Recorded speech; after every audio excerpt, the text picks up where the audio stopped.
আসসালামু আলাইকুম। হ্যালো আমার প্রিয় বন্ধুরা, কেমন আছেন? আশা করি আল্লাহর রহমতে আপনারা অনেক সুস্থ আছেন। দেখুন, আমার পিছনে একটা বন্ধু কাজ করতেছে, ইলেকট্রনিক কাজ করতেছে। সো আপনারা যখনই সৌদি আরব নতুন বিষয়ে আসবেন, অবশ্যই ইলেকট্রনিক কাজটা শিখে আসবেন। যে কোনো একটা কাজ শিখে আসবেন। অর্থাৎ কি জন্য আমি এই কথাটা বলতেছি আপনাদেরকে, ওয়েট আমি একটু ব্যাগ গেতেছি, অর্থাৎ পিছনে ক্যামেরা দিয়ে ভিডিও করতেছি। হ্যালো ভিউয়ার্স, কারণ আমি আপনাদেরকে এই ভিডিওতে আপনাদেরকে দেখার উদ্দেশ্য হলো কি, দেখুন আমরা যখন বাংলাদেশ থেকে সৌদি আরব আসি, আসার সময় আমরা কিন্তু কোনো কাজ শিখে আসি না।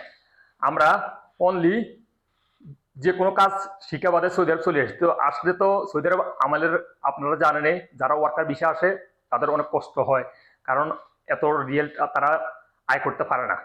দেখুন, আমি আপনাদেরকে বলতেছি, প্লিজ বাংলাদেশ থেকে সৌদি আরব আসবেন, আসলে অবশ্যই এই ইলেকট্রনিক কাজটা শিখে আসবেন।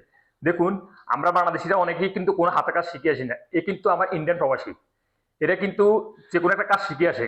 শিখে আসার পরে এখানে বিভিন্ন কোম্পানির ভালো চান্স পায় এবং কিনা বিভিন্ন রিয়েল আর্নিং করতে পারে।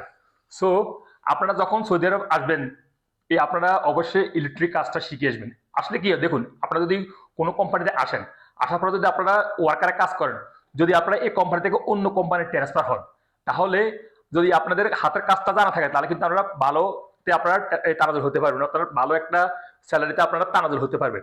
আর যদি আপনারা কোনো কাজ না জানেন, তাহলে তো ওয়ার্কারের, আপনারা ভালো করে জানেন ওয়ার্কার যারা কাজ করে তাদের বেতন কত। সো আপনারা অবশ্যই হাতের কাজটুকু শিখে আসলে আপনাদের ভালো হবে। যদি আপনারা অন্য কোম্পানিতে ট্রান্সফার হন বা কফিলি কাজে ট্রান্সফার হন, তারা অবশ্যই বলবে আপনি কি কাজ জানেন। যদি আপনি ইলেকট্রিক কাজ জানেন বা অন্যান্য প্লাম্বারের কাজ জানেন বা অন্যান্য যদি ড্রাইভিং কাজও জানেন, তাহলে কিন্তু আপনার অনেক সুবিধা। আপনার সৌদি আরব কাজের কোনো অভাব নাই। কিন্তু বর্তমানে সামনে 2035 সালে কিন্তু সৌদি আরব বিশ্বকাপ খেলা হবে। সো অনেক ইলেকট্রনিক ওয়ার্কারের প্রয়োজন সৌদি আরব। সো আপনার যদি হাতের কাজটা যদি আপনারা জানা থাকে, তাহলে অবশ্যই আপনার ভালো হবে। আপনারা অন্য কোম্পানিতে চাকরি করতে পারবেন যদি আপনাদের হাতের কাজ জানা থাকে, ইলেকট্রনিক কাজ। কারণ ইলেকট্রনিক কাজে বহুত চাহিদা আছে। সো আমি এই ভিডিওতে আপনাদের একটা মেসেজ দেওয়ার উদ্দেশ্য হলো কি, আমরা যখন বাংলাদেশ থেকে আসবো অবশ্যই হাতের কাজটুকু শিখে আসবো। কারণ আমরা হাতের কাজটুকু শিখে আসি না। ইন্ডিয়ার, কেরালা বা অন্যান্য কান্ট্রির লোকের, পাকিস্তানের কিন্তু হাতের কাজ শিখে আসে। দেখুন, এ কিন্তু আমার ইন্ডিয়ান প্রবাসী, আমার কোম্পানিতে বেশিরভাগ কিন্তু ইন্ডিয়ান প্রবাসী। এখানে আমার ইলেকট্রনিক আছে প্রায় 11 জন, সব কিন্তু ইন্ডিয়ান, বাংলাদেশি একজনও নেই। সো কি জন্য তারা হাতের কাজ অতটা জানে না, অর্থাৎ তারা কাজ শিখে আসে না। আলাতুল সৌদি আরব থেকে চলে আসে, কোনো কাজ শিখে বাদে আসার পরে তারা ফেসে যায়। সো অবশ্যই আপনারা এই ইলেকট্রনিক কাজটুকু আপনারা শিখে আসবেন। সো আমি এই ভিডিওটা দেওয়ার উদ্দেশ্য হলো কি, আপনারা বাংলাদেশ থেকে নতুন বিষয় আসবেন, অবশ্যই যে কোনো একটা হাতের কাজ শিখে আসলে সবচেয়ে ভালো হবে। সো আপনারা অন্য কোম্পানিতে কাফালো হয়ে যেতে পারবেন। যদি ওই কোম্পানিতে, যে কোম্পানি আপনারা আসবেন ওই কোম্পানিতে কাজ না থাকে, তাহলে কিন্তু আপনারা অন্য কোম্পানিতে ইলেকট্রনিক বিষয় কিন্তু আপনারা এই ইয়ে করতে পারবেন, ইলেকট্রিক বিষয় আপনারা কিন্তু কাফালো হয়ে যেতে পারবেন। সো হ্যালো ভিউয়ার্স, এই জন্য আমি আপনাদেরকে বলছি, আমার এই প্রবাসী বন্ধু অর্থাৎ ইলেকট্রনিক কাজ করে, সে কিন্তু ভালো ইনকামে করে। এই দেখুন, এই লাইটের একটা সমস্যা হে দেখাইতেছে।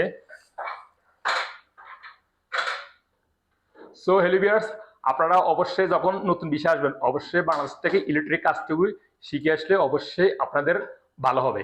কারণ ইলেকট্রনিক বিষয় বাংলাদেশ থেকে আসলে সৌদি আরব অনেক কাজ আছে, অনেক কাজ করতে পারবেন আপনারা। এমনি না, ভালো স্যালারিতে আপনারা কিন্তু কাফালা হতে পারবেন বা কাজ করতে পারবেন। ফ্রি বিষয় আসলেও কিন্তু আপনারা ভালো আর্নিং করতে পারবেন, অর্থাৎ ইলেকট্রনিক কাজ করে আপনারা ফ্রি বিষয়ে ভালো আপনারা রিয়েল কামাইতে পারবেন সৌদি আরবের মধ্যে। সো হলিভার্স, আমি এই ভিডিওটা দেওয়ার উদ্দেশ্য হলো কি, আমার প্রবাসী ভাইরা যারা বাংলাদেশ থেকে আসবে, অবশ্যই আপনারা হাতের কিছু না কিছু কাজ শিখে আসবেন। ইলেকট্রিক কাজ শিখে আসলো আলহামদুলিল্লাহ ভালো, আপনারা সৌদি আরব ভালো জব হবে ইলেকট্রিক কাজে। সো হলিভার্স, আজ এই পর্যন্ত। এই ভিডিও ইনফরমেশন নিয়ে পরবর্তী ভিডিও পর্যন্ত আপনারা ভালো থাকবেন, সুস্থ থাকবেন। আল্লাহ হাফেজ, বাই বাই।